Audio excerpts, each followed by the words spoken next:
Hello friends, welcome back to my channel steps to grow and my name is Parul. इस video में हम बात करने वाले हैं एलएफसी के बारे में। Friends, what I try to do in my videos is that कि जैसे जैसे मैं कोई नई चीज़ एसबीआई में सीखती हूँ, मैं उन चीज़ों को आपके साथ शेयर करने की कोशिश करती हूँ, सो दैट जो चीज़ें मुझे लगता है कि मुझे किसी ने पहले नहीं बताई, मेरे चैनल के थ्रू एटलीस्ट आप लोगों को उन चीज़ों के बारे में पहले से नॉलेज हो, so that when you come at position कि आपको इन चीज़ों के बारे में डिसीजन लेना हो तो आपको कोई दिक्कत ना आए, जो प्रॉब्लम्स मुझे फेस करनी पड़ी वो प्रॉब्लम्स आपको फेस करनी ना पड़े।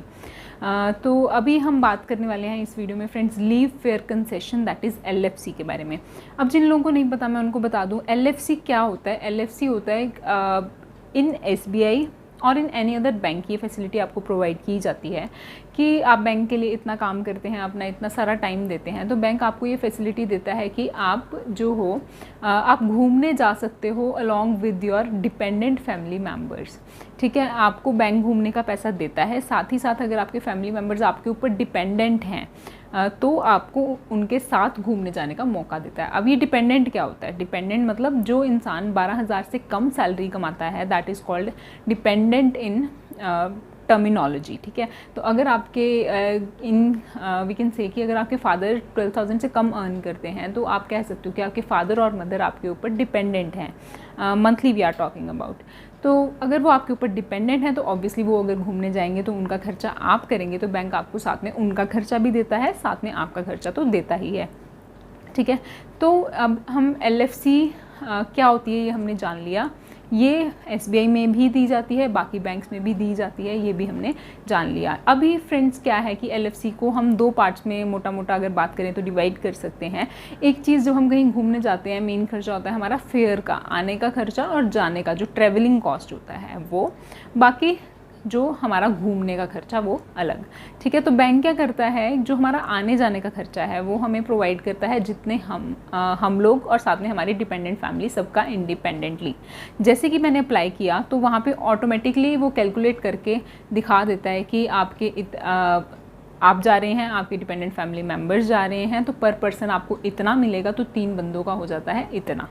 आई hope I am making myself clear कि क्या है। जब हम आते हैं और जाते हैं तो जो टिकट का खर्चा मिलता है that is decided, clerical staff है उसका अलग है, सबॉर्डिनेट स्टाफ के लिए अलग होता है, ऑफिसर्स के लिए अलग होता है, ऑफिसर्स में भी स्केल वाइज है, स्केल 1 2 3 के लिए अलग है, 4 एंड अबव के लिए अलग है। तो वो प्री डिसाइडेड है बैंक के द्वारा कि अगर आप इस प्रोफाइल में काम कर रहे हैं तो आपको इतना किलोमीटर्स का खर्चा दिया जाएगा। लेकिन वो जब आप उसे अवेल करने जाते हैं तो ऑटोमेटिकली सिस्टम सिलेक्ट कर लेता है। जैसे कि जब मैंने अप्लाई किया तो ऑटोमेटिकली सिस्टम ने फेच कर लिया मेरी प्रोफाइल के अकॉर्डिंग मुझे इतने किलोमीटर्स का खर्चा मिलेगा। एक मेरा उसको डिवाइड अगर हम मल्टीप्लाई कर देते हैं जितने लोग आपके ऊपर डिपेंडेंट हैं उसके साथ, तो टोटल आपको आने जाने का खर्चा उतने लोगों का मिल जाता है according to your job profile. I hope I am making myself clear. बाकी फ्रेंड्स, अगर हम घूमने जाते हैं तो ऑब्वियसली वहाँ पे हमारा जो बाकी खर्चा होता है उसके लिए बैंक हमें कैसे प्रोवाइड करता है, अकॉर्डिंग टू आवर सैलरी। अभी इसको भी डिवाइड किया गया है 2 पार्ट्स में। Either you can take it for 2 years, after every 2 years, और you can take it after every 4 years। अभी जैसे मुझे जॉब करते 2 साल होने वाले हैं, तो जब 2 साल कंप्लीट हो जाएंगे उसके बाद मेरा ये वाला एलएफसी एक्सपायर हो जाएगा। 2 साल कंप्लीट होने से पहले 2 साल के अंदर मुझे अपना एलएफसी अवेल करना है, या फिर मेरे पास सेकेंड ऑप्शन है कि मैं 4 साल के अंदर अपना एलएफसी जो है उसे अवेल कर सकती हूँ। अभी ये ऑप्शन आपको डिसाइड करना होता है when you are joining your job. जो हम ज्वाइन करते हैं उससे पहले ही हमसे पूछ लिया जाता है कि एलएफसी आपने कैसे लेना है, 2 साल में या 4 साल में। मेरे टाइम पे फ्रेंड्स मुझे पता ही नहीं था कि दोनों में क्या फ़र्क है। तो आप लोग जो हो, अगर मेरी ये वीडियो देखने के बाद अगर आप लोग सिलेक्ट हो रहे हो तो definitely it is going to help you in deciding whether you want it 2 year basis और ऑन 4 year बेसिस। ठीक है, अभी ये चीज़ कोई नहीं बताता है। मैंने वहाँ पे पूछा सबसे कि क्या करना चाहिए, क्या करना चाहिए, क्या फ़र्क है दोनों में, तो सबने बोला कि अगर आप 4 साल के बाद जाते हो तो आपको 30 days का मिलता है, अगर आप 2 साल के बाद जाते हो तो आपको 15 days का मिलता है। तो मैंने क्या सोचा कि 15 days तो ठीक है, मैं हर 2 साल में ले लिया करूँगी, कोई फ़र्क नहीं है। वो 15 है, वो 30 है, तो वो 4 साल बाद भी तो मिल रहा है, दोनों में कोई डिफरेंस नहीं है। But what I don't know is that कि वो जो आपका कैलकुलेट किया जाता है वो आपकी सैलरी के बेसिस पे कैलकुलेट किया जाता है। फॉर एन एग्ज़ाम्पल, जैसे अभी मेरी सैलरी हम मान के चलते हैं कि इस टाइम पे मेरी ग्रॉस सैलरी 38,000 है, तो क्या होगा जब मेरा एलएफसी कैलकुलेट होगा, अगर मैं 4 साल के बाद लेती तो मुझे ये मिलता मेरे 30 days की सैलरी, दैट मीन्स पूरे मंथ की सैलरी मुझे एलएफसी में मिल जाती। अगर मैं अभी 2 साल के बाद ले रही हूँ तो मुझे मिलेगा हाफ ऑफ माई सैलरी, क्योंकि 15 डेज़ का मिलेगा, ठीक है। तो अभी मैं लेती हूँ तो मेरी जितनी ग्रॉस सैलरी बनती है उसका हाफ मुझे LFC मिलता है, प्लस मुझे आने जाने का फेयर मिलता है, ठीक है। अगर मैं 4 साल के बाद लेती हूँ तो मुझे फुल सैलरी मिलती है, प्लस मुझे आने जाने का फेयर मिलता है। अब ये जो आने जाने का फेयर होता है ये फिक्स रहता है, लेकिन आपकी जो सैलरी है वो तो चेंज होती है। अगर मैं 2 साल के बाद ले रही हूँ तो मुझे 15 डेज़ मिल रहा है मेरी अभी की सैलरी के हिसाब से, लेकिन अगर मैं 4 साल के बाद लेती हूँ मुझे फुल सैलरी मिलती मेरी तब की सैलरी के हिसाब से। आई hope I am not confusing you guys, कि आप जितना लेट लेंगे आपकी सैलरी भी तो उस टाइम पे बड़ी होगी ना, कितने इंक्रीमेंट्स लगेंगे, मे बी आपने JIB CIB कर लिया हो, ऑब्वियसली आपकी जो ईयरली जो है सैलरी बढ़ती जाती है, आपकी सैलरी के ऊपर कैलकुलेट किया जाता है। 4 साल के बाद HRA ज़्यादा होगा, तो ओवरऑल अगर आप 4 साल वाला लेते हो that is in my opinion the best choice, कि आपकी सैलरी उस टाइम ज़्यादा होगी उतना ज़्यादा आपको LFC का जो एनकैशमेंट है वो मिलेगा। इन केस आप एक्चुअली घूमने जाते हो तो आप जितना फेयर खर्चा करते हो उतना ही आप अवेल कर सकते हो, ठीक है। तो इन माय ओपिनियन 4 इयर्स वाला बेटर है, लेकिन वही मैंने आपको बताया कि मुझे किसी ने ये चीज़ नहीं समझाई थी, तो मैं तो 2 साल वाला ऑप्शन ऑलरेडी चूज़ कर चुकी हूँ। I don't know if there is any option to change it, and I don't know anything about it. अभी तो 2 साल के हिसाब से मैंने कर लिया है अप्लाई।